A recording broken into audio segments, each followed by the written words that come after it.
ஒரே ஒரு 5 லிட்டர் இதய மந்த்ரா கடல் எண்ணெய் பேக் ஒரு மாசம் முழுசுக்கும் அத்தனை சமையல் முடிச்சு விடலாம். இதய மந்த்ரா.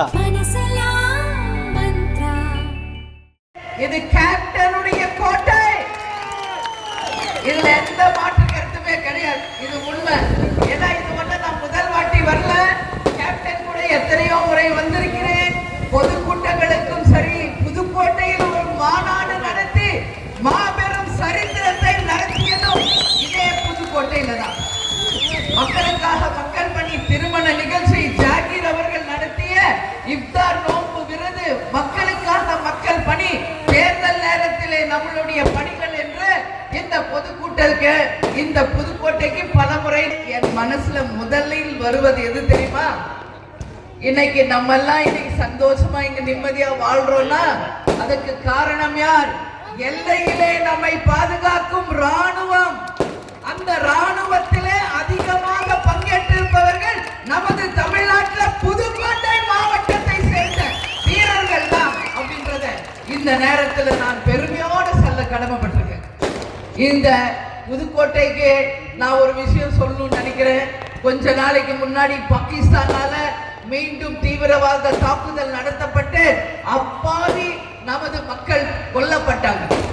அதனால மோடி அவர்கள் ஆபரேஷன் சிந்தூர் அப்படின்ற ஒரு ஆபரேஷன் சிந்தூர் மூலமாக பாகிஸ்தான் தீவிரவாதிகளை புறமுதுகிட்டு ஓட வைத்தது நமது இந்தியா. அதற்கு துணை நின்றவர்கள் நமது ராணுவத்தை சேர்ந்தவர்கள். பெண்களாலேயே அந்த சிந்தூர்னா என்ன திலகம், அந்த பெண்களின் திலகத்தை அழித்தவர்களுக்கு பாடம் புகட்ட பெண்களாலேயே முப்படையையும் அமைத்து அந்த பாகிஸ்தானியர்களுக்கு பாடத்தை புகட்டியவர்கள் நமது மத்திய அரசை சேர்ந்த ஆட்சியாளர்கள். அந்த வகையில என்னுடைய தாய்க்குலங்களினுடைய திலகத்தை காப்பேன் என்பதன் அடையாளமாக ஆபரேஷன் சிந்தூர் என்றதை வெற்றி திலகமாக செய்து இந்தியாவுக்கு வெற்றி மகுடத்தை சூட்டிய நமது மத்திய அரசுக்கு ராணுவத்தின் அதிகமாக பங்கேற்றிருக்கும் புதுக்கோட்டையில இருந்து நாம் நன்றி சொல்லலைன்னா வேற யாருக்கு சொல்ல முடியும்? எனவே அந்த ஆபரேஷன் சிந்தூர் அந்த வெற்றி நமது புதுக்கோட்டை மாவட்ட மக்களுக்கு நான் அர்ப்பணிக்கிறேன். The royal salute to the operation Sindoor for the success of India. ஏன்னா இந்த சொல்லாம வேற எங்க சொல்ல முடியும்? நம்ம புதுக்கோட்டையில ராணுவத்துக்கு இன்னைக்கு தங்களை அர்ப்பணித்த நம் வீரர்கள் வாழ்ந்த பூமியில பேசாம வேற எங்கு அதை பேச முடியும்? அதனால இங்கு இஸ்லாமிய சகோதரர்கள் அதிகம் புதுக்கோட்டையில எனக்கு தெரியும். அதற்கு உதாரணமே நம்ம ஸ்டேஜ்ல உட்கார்ந்து இருக்காங்க ஜாகீர், நமது நிஜாம். அது மட்டும் இல்ல, நிறைய பேர் இருக்காங்க. மதிக்கக்கூடிய அளவு இந்து, இஸ்லாம், அதே போல கிறிஸ்டியர்கள் அதிகம் இருக்கின்ற ஒரு மாவட்டம். எனவே இந்த மாதிரி ஒரு சிறந்த பூமியில இப்போ நம்ம சொல்லணும்னா இந்த பொதுக்கூட்டம் எதற்காக? மது ஒழிப்பு பொதுக்கூட்டம். இந்த மது ஒழிப்புன்றது எப்படி சாத்தியம் அப்படிங்கிறது தான் எல்லாருடைய கேள்வி. இன்னைக்கு இவங்க முக்காவாசி பேர் லேடிஸ் தான் இருக்கீங்க. சொல்ற அதுல அதிகமாக வருபவர்கள் புதுக்கோட்டை மாவட்டத்தை சேர்ந்த என் அன்பு சகோதரிகளும் சகோதரர்களும் அப்படிங்கறத நான் பெருமையோடு சொல்றேன். பஸ்ஸா அப்படியே புக் பண்ணி வர்றாங்க. இன்னைக்கு பார்த்தா டூரிஸ்டம் போர்லயே கேப்டன் ஆலயம், மெரினா பீச், சென்னை சுற்றுலால இன்னைக்கு கேப்டன் ஆலயம் மிக முக்கியமான ஒரு இடத்தை பிடிச்சிருக்கு. கூகுள் மேப்ல சர்ச் பண்ணா இன்னைக்கு நம்ம கோயம்பேடு அலுவலகம் கேப்டன் கோயில் என்று உங்களுக்கு அடையாளம் காட்டும். இன்னைக்கு யார் யார் வரலையோ நீங்க நிச்சயம் வாங்க. உங்க அன்னையாக உங்களை நான் வரவேற்கிறேன். உங்களை அன்புடன் உபசரித்து உங்களை பத்திரமாக பார்த்து உங்களை நிச்சயம் ஊருக்கு திருப்பி அனுப்புவேன். அதுல எந்த மாற்று கருத்துமே இல்லை. அதனால கேப்டன் நமக்குடைய லட்சியத்தை வென்றெடுப்பது மட்டும்தான் நம்மளுடைய ஒரே கொள்கை, ஒரே தீர்மானம் அப்படின்றத நீங்க நினைக்கணும். அவ்வளவு நல்ல மனிதரை நாங்க இழந்துட்டோமே, இனிமேல் அவரை மாதிரி ஒருத்தரை பார்க்க முடியுமா என்று கண்ணீர் விடுவர்கள் மத்தியில ஒண்ணு சொல்ற, கேப்டன் இழந்தது தமிழக மக்களுக்கும் தமிழ்நாட்டுக்கு தான் பேரிழப்பு. ஏன் சொல்றேன்? இன்னைக்கு கேப்டன் ஜெயிச்சிருந்தா அவர் சொன்ன அத்தனை வாக்குறுதிகளையும் நிறைவேற்றி மக்களை தங்க தட்டுல தாளாட்டி இருப்பார். லஞ்ச ஊழல் இல்லாம நேர்மை ஆட்சி கொண்டு வந்திருப்பார். கேப்டன் நானும் 24 hours பேசுறது யாருக்காகன்னா மக்களுக்காக தான் பேசுவோம். இன்னைக்கு எங்களுக்கு 2 பிள்ளை தான், அவங்க வேலையை பார்ப்பாங்க. எங்கள் கழக தொண்டர்களும் தமிழக மக்களும் தான் நீங்கள் இனிமேல் எங்களுடைய எதிர்காலமே. இதுல எந்த மாற்று கருத்தும் இல்லை. எங்களுடைய உழைப்பு எல்லாம் மக்களுக்கு தான். இனிமேல நாங்க புதுசா ஒண்ணு இனி வாழும் காலம் மக்களாகிய உங்களுக்கு தான். நான் உங்க என்ட்ரு ஆகிற கரண்ட் கட்டு நான் அப்படியே பாக்குறேன். என்னன்னு கரண்ட் கட்டு இல்லாத ஆட்சி பெருமை சொல்றாங்களே இந்த ஆட்சியாளர்கள். நம்ம வண்டி வந்தோடனே எல்லா பக்கம் கரண்ட் கட்டு. என்ன விஷயம்னு கேட்டேன். கூட்டம் அதிகம் சேர்ந்ததுனால கரண்ட் கட் பண்றாங்க அப்படின்னு சொன்னாங்க. 2005 தலைவர் கட்சி ஆரம்பிச்சு 2006 முதல் வெற்றி பெற்று 2011 எதிர்கட்சி தலைவராக ஆகி இன்னைக்கு 20 ஆண்டு கழிச்சு தேசிய முற்போக்கு திராவிட கழகம் அதே உத்வேகத்தோடு, அதே கழக தொண்டர்களோடு, அதே எழுச்சியோடு இன்றைக்கும் தமிழகம் முழுவதும் பட்டி தொட்டி எங்கும் எங்களுடைய தாய்க்குலங்களாலும், எங்களுடைய இளைஞர்களாலும், எங்கள் தொண்டர்களாலும் சீரு நடை போடுகிறது. ராணுவ கட்டுப்பாட்டிற்கு இணையான ஒரு கட்சி இது.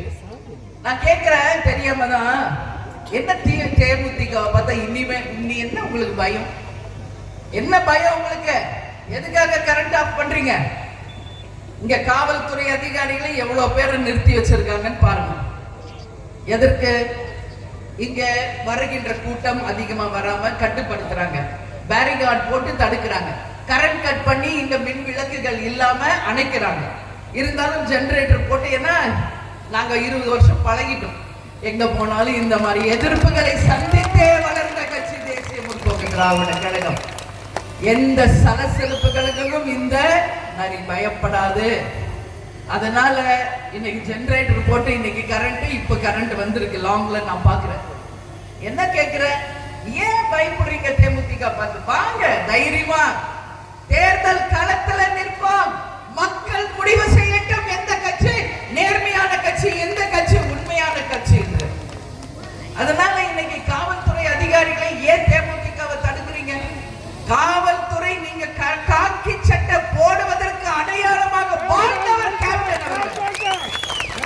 அந்த காவல்துறைக்கு ஒரு கம்பீரத்தையும் அடையாளத்தையும் உருவாக்கி கொடுத்தவர் நமது கேப்டன் அவர்கள். எத்தனை காவல் அதிகாரிகள், எத்தனை ராணுவ அதிகாரிகள், எத்தனை ராணுவத்தில் இருக்கிறவங்க என்கிட்ட பேசுறாங்க.